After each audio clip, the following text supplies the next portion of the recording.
When I say fantasy world, all of you probably think something different. Some of you may think of a fantastical medieval world with castles and dragons, while others may think of a spaceship world with lasers and different planets. My name is Bren Routley, and I'm talking to you about fantasy worlds in stories, any story, but specifically books. So, to begin with, what is a fantasy world? Well, a fantasy world is simply put a place where a story happens inside of a book that's not about truth. However, a more specific definition would be a fantasy world is a place inside of a book, movie, TV show, or even podcasts that has fantastical elements, whether it be magic or technology that is not within our current realm of ability. So let's start with some examples. One of my favorites, Lord of the Rings. Lord of the Rings, it predates many other fantasy novels and actually led a renaissance of new fantasy. Lord of the Rings brought what we see now as the modern elves, tall and majestic, or the dwarves, stout and strong. Lord of the Rings was a fantastic because the worlds it had castles, and it was in such great detail that few other books at the time had. Continuing, we have Star Wars. Star Wars, one of my favorites as well. This has a contrast to Lord of the Rings. Star Wars happens in space and on many different planets. So while each individual planet is not as specific as the Lord of the Rings world, overall the galaxy is in amazing detail and each world has its own unique feature. And lastly, Harry Potter. Harry Potter is different from the other two in that it's not a whole world. It's simply one, it happens in the real world, but it has one small piece that's an incredible detail, that being Hogwarts. And I'll go more into why that is significant a little bit later. But let's go into the specifics of what makes each world great. So first is the castles in Lord of the Rings. Each individual city and thing in Lord of the Rings is in great detail. For example, the writer of Lord of the Rings actually invented the language of Elvish. Now that's not detail that everybody has to go into because that is extraordinarily difficult. But that brings in the idea of realism into the world. It lets the reader view themselves in the world and see what it could be like there. Star Wars, the galaxy. Again, each world gives a new thing, and then the Jedi, the Sith, all of this detail that really, if you want to view it, it's there. For many stories, if you looked into their world and went underneath and looked for new details that weren't right out in your face, you couldn't find them because all that extra stuff had not been written. But for Star Wars, if you want to find out the story of a background character who only appears for 8 seconds, you actually can. People write that stuff. And lastly, Harry Potter and Hogwarts. Hogwarts is different because in the world of Harry Potter, it is not as detailed as the other two previously mentioned worlds, that being Star Wars and Lord of the Rings. But what makes it on their level? Hogwarts is one small part of the wizarding world. And what Harry Potter does is it gives us an idea of a small change to our world, that being magic, and how that can change it in such significant ways. The fact that Harry Potter takes place in mostly Hogwarts, but the outside world is the same, gives us an idea of a new place that we can journey to that's not much out of the realm of reality. With one small change, we could be there too. Now, the last thing I have to talk about is magic. Each of these books or TV shows or movies has magic in it, but it's different in each way. And I'm going to go into that more in detail later. But the magic that you have to remember, so for Lord of the Rings, just remember Gandalf. Pretty easy. For Harry Potter, remember all of the spells if you can. There are a lot. And for Star Wars, imagine the Force. Now I know the Force is not magic, obviously, but just think of it as their magic system. So, making a good world. First, for magic, you want to either make it, and this is what you can do as a writer, You either want to make it totally defined and specific or completely ambiguous. Why? Well, if you make a magic that is in the middle, it just gets confusing to the reader. And the danger of ambiguous magic is becomes something called Deus Ex Machina. Basically, magic randomly done to save people. If there is a magic spell just to specifically unscrew door hinges, it's Deus Ex Machina, don't use it.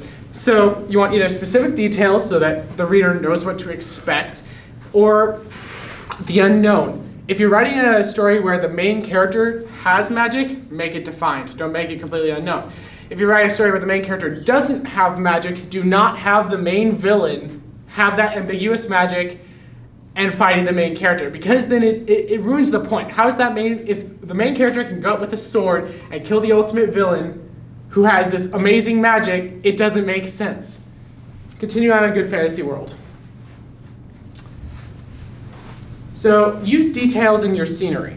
If your scenery is something like, and they walked into the town, there were buildings in the town made of wood, they went to the nearest inn. That is so specific, it's boring. If you use something more like for Hogwarts, like they walked up the stairs and along the stairs there were talking portraits, and you use things like that, it brings the reader to visualize more. Now don't go overly specific. Don't describe the cracks in the wood, because unless that's kind of important, it just distracts the reader. So describe the scenery that is important to the actual story, but don't go too specific or it'll be boring. Next, differentiate in an open world. So the people should not be walking through the forest of darkness, the forest of darker darkness, the forest of the darkest darkness. That gets boring. See, and each of them, if they're going to be a threatening forest or a light forest or a town or another town, make them different, all right? So in Lord of the Rings, look at Minas Tirith, the town of the White Castle, if you know what it is, and then look at Helm's Deep. They're both castles, they're both on a mountain, but they're very different. Minas Tirith is tall and it's pearly white, and it's something that you look at and you're like, whoa, that is so cool. And they're the kingdom of Gondor. But then you look at Helm's Deep and it's dark and it's in shadows. And that is where the people go with their last hope. Both serve a purpose of defense. But in this, they're building the fantasy world and they're making it more specific because there are differences between the two instead of a copy-paste throughout the entire world. And if you do that, then the reader, it feels disconnected. Like in the real world, will you ever see a great castle or monument in another spot in the exact same similarities? No, you won't, because cultures make it different. Speaking of that, add cultures. Cultures are amazing. Different cultures give more depth to the characters. When it comes to making a fantasy world, you want good characters too. If you are walking through your fantasy world and all the characters are British Europeans with nothing different in between them, it gets kind of boring. Even in Harry Potter, they have Seamus from Ireland. That's different. And then they have the people from the different schools coming in, like the French from that French school name that nobody can pronounce. New cultures, new things to see, and that brings more depth. Next is give everything you make a purpose. I already touched on this a little bit, but if you bring in a new culture, don't make it oh yeah, there's that person with that culture, and then nothing happens for it. That's a little bit of a waste. It'll make the reader feel a bit disappointed that there wasn't a deeper connection in that. So, but why? Why should you care?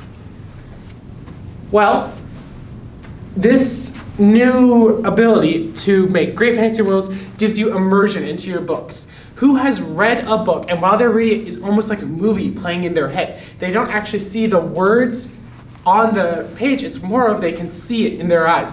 They're not focusing on that, but actually what's going on. That's an amazing experience that is being lost with modern television. While modern television is amazing and gives everything great light, it takes away the imagination that a great fantasy world can give in a book. Next, it makes the world feel real. Even in Lord of the Rings, where it's obviously not real, as there are eagles that can fly and carry like hundreds of people, and there are dragons, and there are undead things, and there's necromancers, like obviously that's not real. But it gives a detail to think, well, in a world like this all makes sense. So based on the laws of that world, it would work. So it makes it feel like a real world instead of this is a world where magic is in it, but like all the magicians are persecuted. That doesn't make sense, because if you have magic, you have an advantage. So it doesn't make as much sense. But a great world building with these cultures and these hierarchies gives you that ability. Next. It stops people from simply forgetting. This is the danger of writing a book without a good fantasy world. They'll forget about it. How many of you all have read books that were really good books? They had great storylines, great characters, but about 3 weeks later, completely forgot about it. Completely forgot you ever read it. Yeah, I know a lot of you. Why? Well, nothing was memorable about it. Nothing made it stick out. It was a great story. Nothing against that. But it didn't have a world that sucks you in. Now think about the books you remember. In most of those books, they have an amazing world that draws you in. Again, Star Wars, Harry Potter, Lord of the Rings. Amazing books. Very detailed world. So let me give you an example. This is a book called The Lost Causes. It's a book I read. It was a good book. The people had telekinetic powers. That was great. Its world was our own. What's the flaw with that? We already live here. So just because I see a book where the world is my own, that doesn't bring me into any new fantasy. Also, while this was a good book, it was all about secrecy. So that means if I went to this world, I probably wouldn't see a difference, because all of the stuff that happens here, secret. Even in the Harry Potter world, magic is everywhere. So if I just looked for it, I could find it. But in this, it's such a small, it's a secret system of a secret system of a secret system. I would never find it, so why would I ever want to go there? Great story, but not something that draws me in. Though I would recommend it as a book to read. So what can you do? What does this apply to you? What can you do? Well, maybe write. Okay, now I know a lot of you are kind of like, no. Because you don't want to be writing. I know some of you aren't writers. You're not the creative thinker. So then what can you do if you're not going to be writing a fantastic world, which is difficult? What you can do is appreciate. The effort it takes to write these fantasy worlds is not small. Remember, I said that R.L. Tolkien invented a language, multiple languages. That's not something that somebody can just sit down and do in an afternoon. It's difficult. And the reason I'm saying this is because you need to appreciate all these worlds. Go out and share what you see about every world with people you know. Search out new fantasy worlds. Keep reading. Just because I gave you 3 examples of great worlds and they're super famous doesn't mean there aren't books out there with amazingly detailed worlds that are just not super famous books. They just didn't get lucky like stuff like Harry Potter. But that doesn't mean that they don't have amazing fantasy worlds. So search them out and see what they're like. Next up, what you need to do is share. Share what you learn and share these books with amazing fantasy worlds with other people. So thank you for coming and watching, and I hope that what you guys will do now is gain a great appreciation for these fantasy worlds and go out and remember to appreciate, search, and share. Thank you.